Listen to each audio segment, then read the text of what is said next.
عمرهم ما شافوا جوز هند صعب كده في حياتهم. القرد الصغير مسك حجر وبدأ يخبط بيه على جوز الهند، بس ما اتكسرش خالص. راح جايب حجر أكبر، ولما ضربه الخبطة كانت جامدة لدرجة إن الفيل اتلخبط من الصدمة، وبرضه جوز الهند ما حصلهوش أي حاجة. الفيل لما شاف كده شال القرد وضرب بيه جوز الهند بكل قوته. القرد اتدوخ من الهزة، بس جوز الهند كان لسه زي ما هو ولا اتأثرش، وده لأن جوز الهند ده كان أصلب جوز هند في العالم، قشرته فيها مئات الطبقات. الفيل قرر هو كمان يجرب، راح جري بأقصى سرعة وقعد عليه بكل وزنه. كانوا متأكدين إن جوز الهند هيتسحق خلاص، لكن لما الفيل قام اكتشفوا إن جوز الهند غرز في بطنه. بعدها بشوية القرد لقى كومة حجارة كبيرة وقال نجرب نكسره بطريقة الدومينو.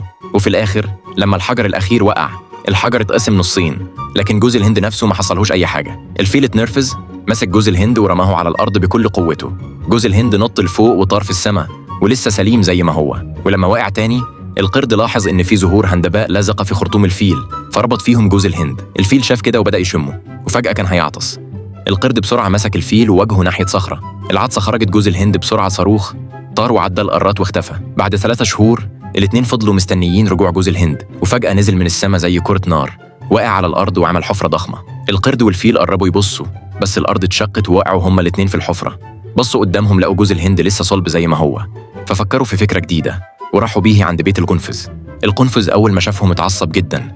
القرد بسرعة حط جوز الهند على الأرض بهدوء. القنفذ أول ما شافه بدأ يلف بسرعة زي ماكينة تقطيع، وبعد ما خلص القرد خطف جوز الهند وجري على طول. وأخيرا جه اللحظة اللي استنوها، بدأوا يقشروا جوز الهند طبقة ورا طبقة، وبعد مجهود كبير جدا قدروا يشوفوا اللي كانوا بيحلموا بيه من زمان.